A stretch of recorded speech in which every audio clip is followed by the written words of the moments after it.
रीट को लेकर राजस्थान की सबसे बड़ी पंचायत यानी विधानसभा में पिछले 3 दिनों से रार जारी है।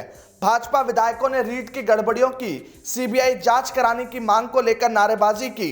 नेता प्रतिपक्ष गुलाब चंद कटारिया ने सदन में सवाल उठाया कि क्या एसओजी के अधिकारी इस मामले में निष्पक्ष जांच कर पाएंगे। इसके बाद संसदीय मंत्री शांति धारीवाल ने भी जवाब दिया। आप भी सुनिए कि आखिर कटारिया के सवाल पर धारीवाल ने क्या कुछ जवाब दिया।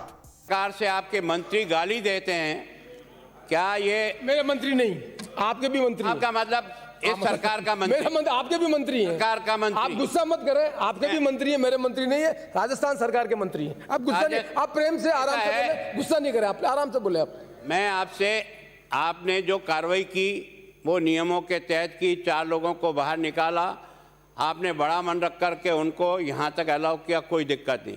पर हम आपके चैम्बर में ये भी कह के गए थे कि एक बार आप पूरी की पूरी फुटेज निकाल करके देख लें, और देखने के बाद अगर कांग्रेस के लोगों का भी और मंत्री का भी व्यवहार इस सदन के उपयुक्त नहीं था, या उन्होंने जिन शब्दों का प्रयोग किया वो इसकी गरिमा को घटाता है, तो उन पर भी एक्शन होना चाहिए, तब तो जाकर के न्याय होगा।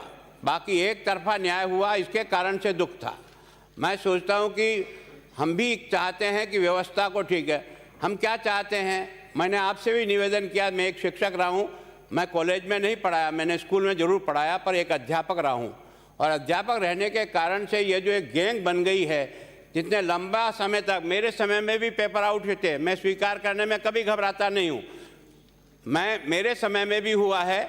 ये राजस्थान में एक ऐसा माफिया गैंग तैयार हो गया है जिसने लाखों बच्चों की ज़िंदगी के साथ खिलवाड़ करता ही चला जा रहा है।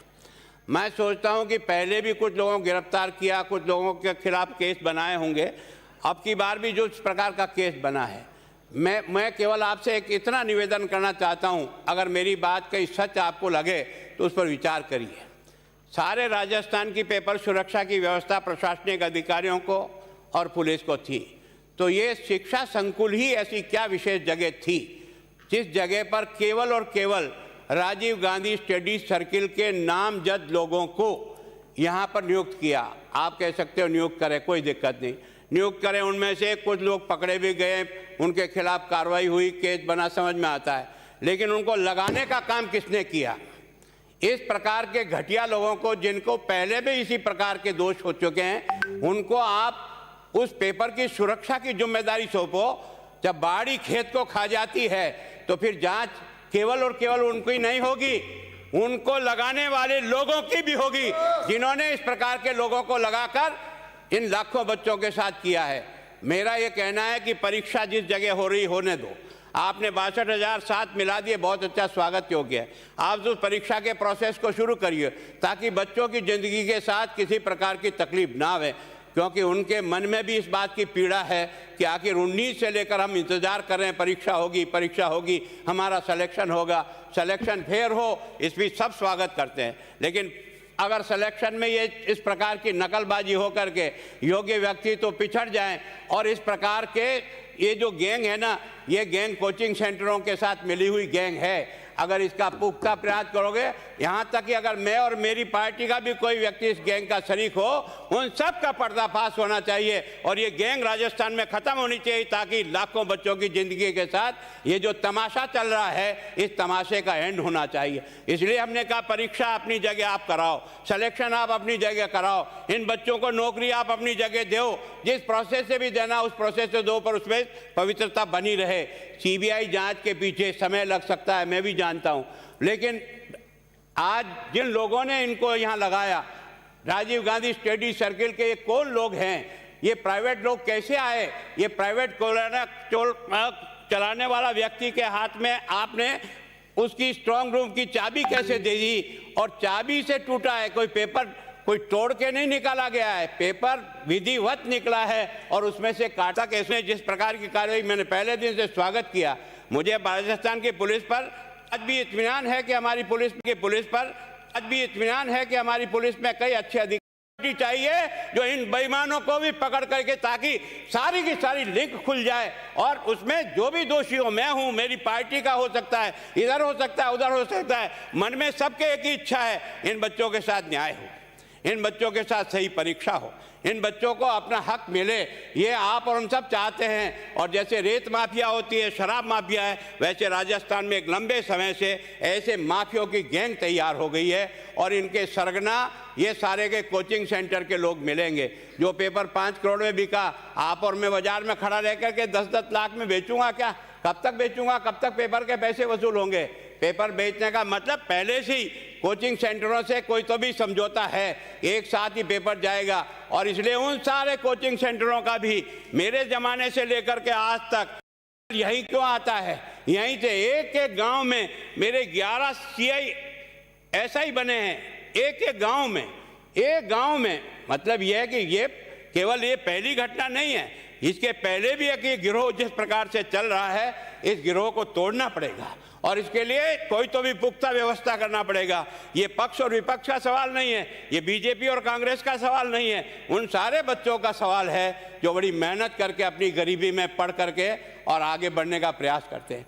मेरी कुछ तबीयत बराबर नहीं है, मैं मूल रूप में एक बात कहता हूं, उन बदमाशों का पता लगने के लिए जो भी एजेंसी, मजबूत एजेंसी, जो चाहे मंत्री हो, चाहे मुख्यमंत्री हो, चाहे गुलाब चंद हो, चाहे कोई चंदी हो, उन सब बेईमानों का पता लग करके उनके खिलाफ कठोर से कठोर कार्रवाई हो, ताकि भविष्य में इस प्रकार का जो तांडव चल रहा है 7-8 साल से चल रहा है, और ये गैंग लगातार लोगों के ध्यान में भी कईयों के तो है, पुलिस के ध्यान में भी कई प्रकार की गैंग है। मैं सोचता हूं उन सारे प्रकरणों की जांच को अलग कर दीजिए, बच्चों की परीक्षा और उनका सिलेक्शन अलग कर लीजिए, 2 टुकड़ों में बांट करके और इसको करने का प्रयास करिए, तो राजस्थान की जनता और राजस्थान के बच्चे आपको और मुझे दोनों इस बात के लिए बधाई देंगे कि आपने जो निर्णय किया वो बच्चों के हित में किया, किसी पार्टी के हित में नहीं, कोई वोट के हित में नहीं।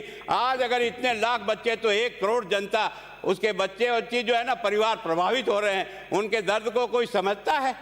18 से लेकर आज 22 में आ गए, वो बच्चे नौकरी के लिए तरस रहे हैं। और इस कारण से मैं चाहता हूं कि इस जांच में किस तरह से तरीका आए जिसके कारण से दोषी किधर भी हो, चाहे कोई भी हो, मैं चाहता हूं वो पकड़ में आना चाहिए और उसके आधार पर होना चाहिए। आपने जो बात कही, हमने पहले दिन से आपसे निवेदन किया था, ये घटना केवल बीजेपी और कांग्रेस की नहीं है, और हिंदुस्तान में एक ऐसा उदाहरण हमारे यहाँ पेश हो गया कि 26 लाख बच्चों ने तैयारी की और जाकर के कुछ हजार लोग इस चोर रास्ते से घुस के नौकरियां प्राप्त कर ले और बड़ा बच्चा तरसता चला जाए। ये तो कोई व्यवस्था नहीं हो सकती। हम जनप्रतिनिधि भी हैं तो हम किसी के बाप भी हैं, किसी बच्चे के रिश्तेदार भी हैं, हमारा सबका धर्म बनता है उसके प्रति न्याय कैसे हो। इस कारण से विरोध दिमाग में है और मन से है, केवल नाटकबाजी से नहीं है। सदन ने जो है उनको निलंबित कर दिया जब तक ये सेशन चलेगा, जब तक बात उसमें उठानी चाहिए थी। अगर इनको डिस्कशन ही करने हैं तो बाकायदा हमारा डिस्कशन करने के लिए हम तैयार हैं। फिर काहे के लिए आप ये यहाँ पर पेपरबाजी लेकर के आते हो? आइए, मुकाबला करिए, उठाइए बात को, जवाब सुनिए हमारा, कि हम क्या जवाब देते हैं आपको कितना, आपके जो आपके वक्त में जो कारनामे हुए हैं एक एक को गिनाएंगे और एक एक को गिनाएंगे। आपने कितनी सीबीआई की इंक्वायरियां दे दी? आपके टाइम पे 5-5 बार लीक हुआ पेपर, एक भी किसी को सीबीआई को इंक्वायरी दे दी। आज सीबीआई को इंक्वायरी देने का मतलब क्या है? ये सब पॉलिटिकल है, आपका टोटल पॉलिटिकल है। दिल्ली के इशारे पर आप लोग ये सब कर रहे हो। आप चाहिए, आइए ना, मुकाबला करिए, हमसे कहिए, आप आदेश दें। आप सरकार स्टेटमेंट देने को तैयार है, मुकाबला करने को तैयार है, इनके चिट्टे कितने खोलने को तैयार है, वस्तु स्थिति बताने को तैयार है कि वस्तु स्थिति क्या है। जिन लड़कों के भविष्य के साथ आप खेलना चाहते हो, उसको डिले करना चाहते हो ताकि जो है उनकी भर्ती ना हो, हम उसी बात को लेकर के जो है आपको बताना चाहते हैं कि क्या आप फिर ये इतना सब कुछ बवाल करने की और नारेबाजी करने की और अनर्गल प्रचार करने की और ऐसा झगड़ा करने की। आप श्री बलराम पूनिया जो है वहां पर भाषण दे रहे थे, उस वक्त भी देखिए आप बराबर उनकी गैलरी में जाना और उनके आगे पीछे घूम करके उनको रोकने की कोशिश करना, शुरुआत उससे हुई है। ये आपकी जानकारी में और आपने खुद ने देखा है, लेकिन आप उस बात को छुपा रहे हो। मैं आपसे ये उम्मीद नहीं करता हूं, आप इतने सीनियर आदमी हो और बड़े रेस्पेक्टेड आदमी हो, कम से कम सत्य बोलो तो सत्य घटना का तो विवरण दीजिएगा। मेरा आपसे यही निवेदन है, आप चाहते हैं ना जितना भाषण आपने दिया है तो हमारा भी जवाब सुन लीजिएगा। आप टाइम तय कर दीजिएगा, कल का परसों का, जब का चाहें आप, जब का तय कर दीजिएगा। लेकिन उन 4 सदस्यों को अगर आप लेकर के आते हैं तो फिर मैं मेरा प्रस्ताव पढ़ता हूं। माननीय मंत्री जी, एक मिनट। माननीय